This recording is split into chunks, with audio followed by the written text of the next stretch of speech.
So in this context, people understand that when they come to election, this has something to do with their future.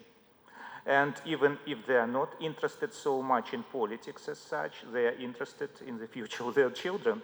I think that this is a very good explanation of what is going on in Kazakhstan, and it is also important to consider these elections against the background of the issues of constitutional reform, the issues of modernization of the state, and so on and so forth.